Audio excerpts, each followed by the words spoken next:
네, 다음 작품은 독백과 고백과 진실이라고 뽑아봤는데요. 네. 여기는 스포일러가 여기 적혀 있네요. 제목이 여기 써 있습니다. 제목이 진실이죠? 독백인데요. 아, 그런 거요? 네. 네, 바로 독백과 고백과 진실에 대한 영화는 고백입니다. 네.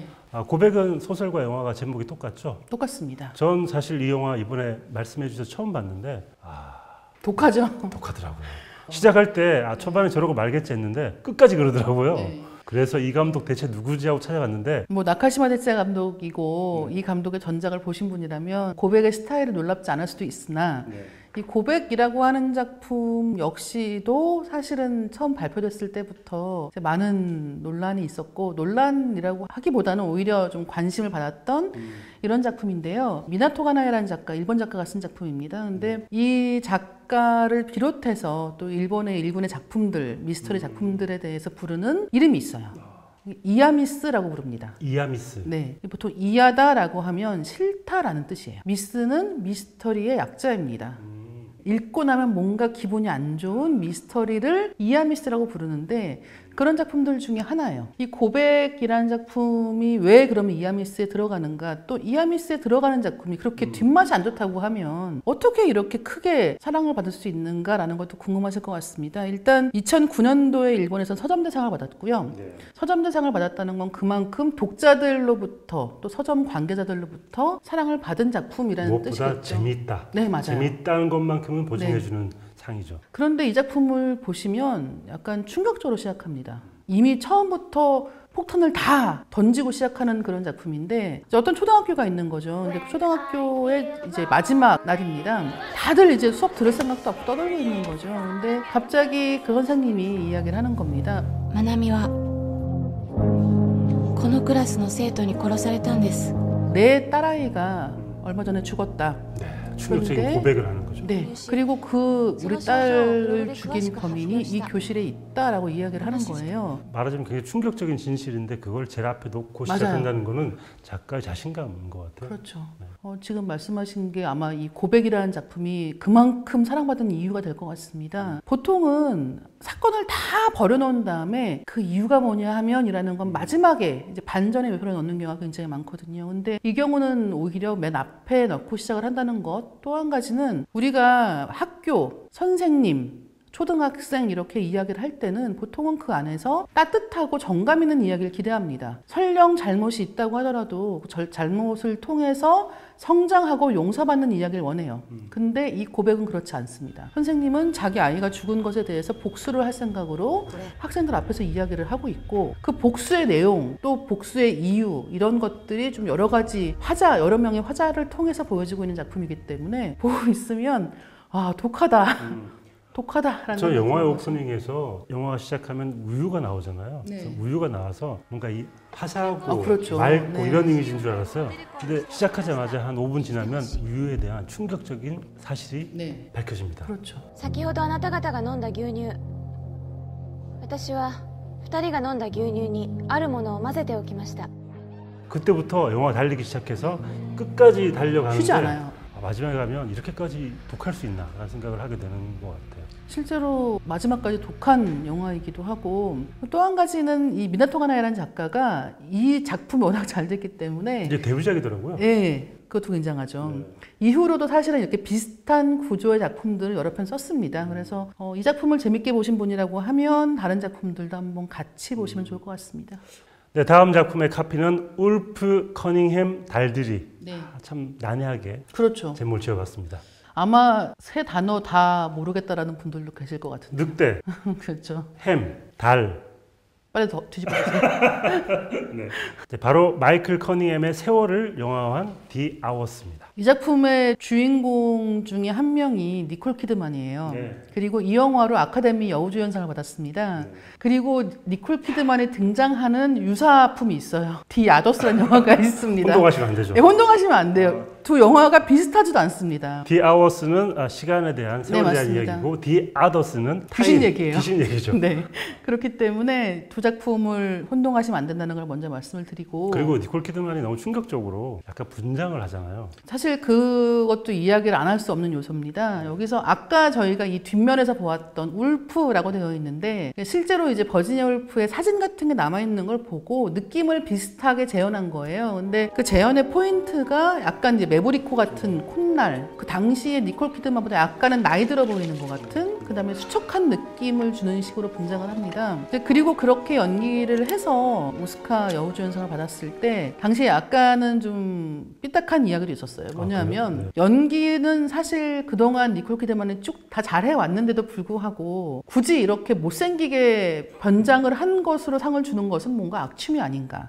하는 이야기도 있었고, 실제로 오스카 여우주연상에 그동안에 이제 수상한 그 배우들을 보시면 샤를리즈 테론이라는 배우가 몬스터란 영화로 상을 그렇죠. 받았을 때 역시도 네. 전혀 알아볼 수 없을 만큼 충격적으로 이제 어떻게 보면 외모를 변신하게 만든 작품에서의 연기력을 인정하는 경우인데, 어쨌든 연기력과 또 별개로 더 높은 평가를 받게 하는 가산점을 주죠.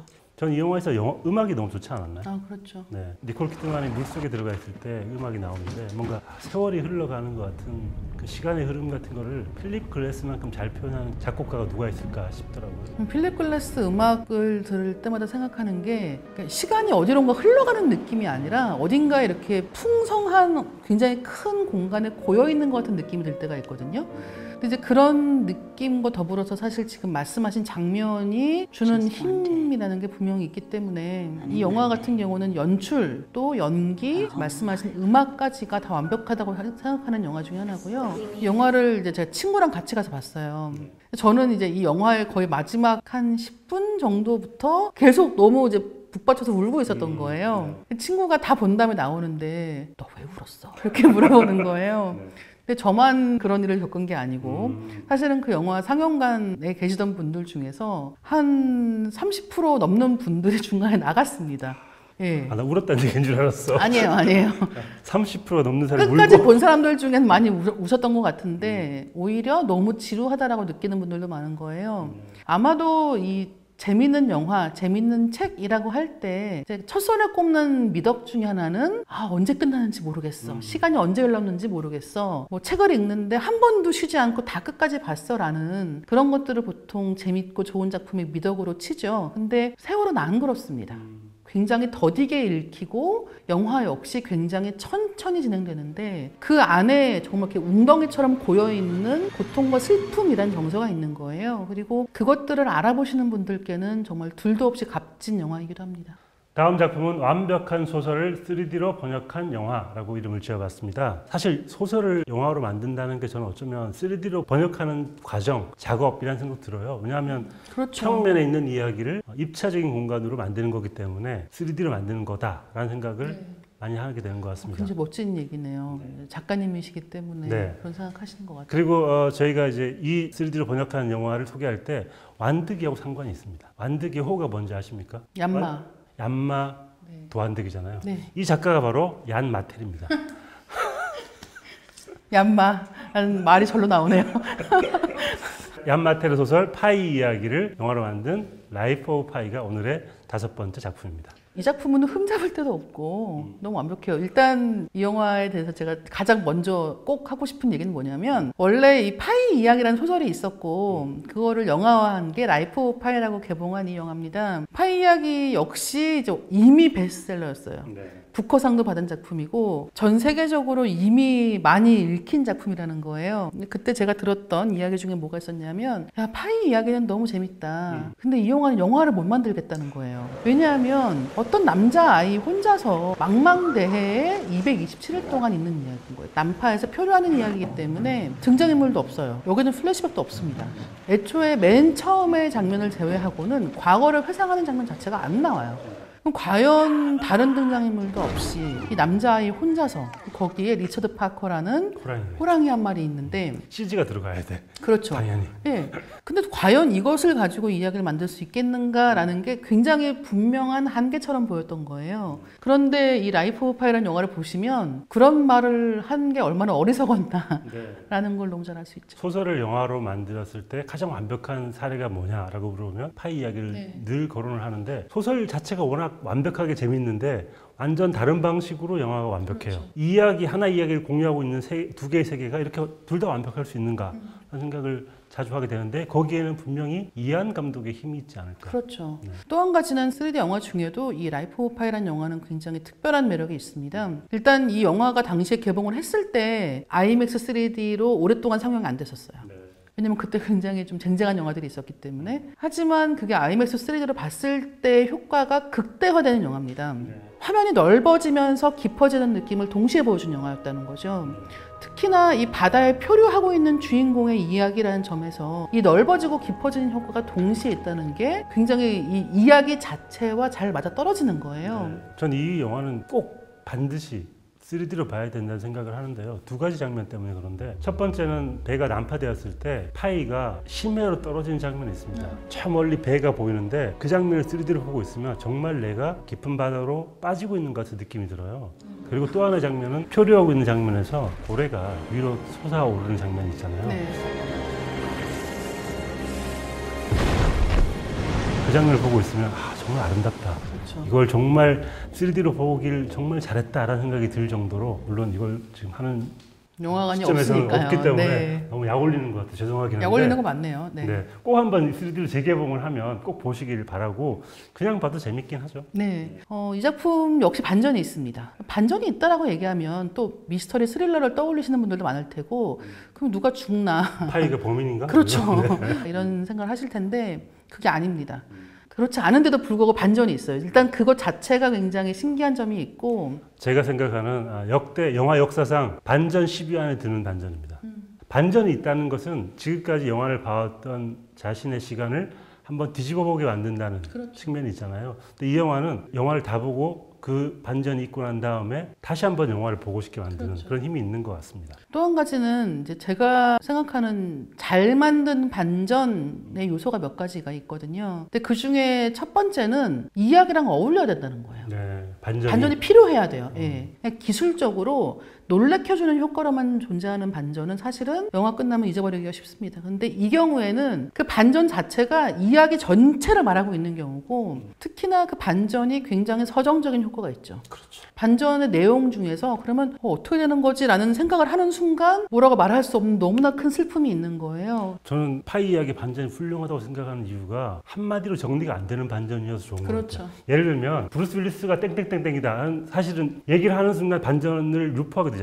근데 라이프 오브 파이는 반전을 얘기하라고 그래도 쉽게 말할 수 수가 없어요. 없어요. 반전을 얘기하려면 30줄 정도가 있어야 돼요. 반전을 얘기하는. 그만큼 복잡한 반전이기 때문에 더 훌륭한 반전이 아닌가라는 생각이 듭니다. 보통은 이미 책이나 영화가 재미있고 그거를 다 봤으면 굳이 다르게 각색되거나 원작을 볼 필요가 없다고 생각하시는 분들도 많은 것 같습니다. 근데 영화든 책이든 정말 잘 만들면 이 이야기를 또 한 번 다른 방식으로 즐기고 싶다라는 충동을 갖게 만드는 것 같고 그런 면에서 이 파이 이야기랑 라이프 오브 파이 같은 경우는 두 작품 다 저는 이제 책도 몇 번을 봤고 영화도 몇 번을 본 케이스인데 둘 다 오랫동안 기억에 남는 작품들이에요. 네, 오늘 저하고 같이 얘기를 해보셨는데 어떠셨습니까? 제가 김주혁 작가님이 이렇게 안경 쓰시는 모습이 익숙하지가 않거든요. 네, 그래서 지적으로 보이지 않나요? 네, 지적으로는 보이네요. 네.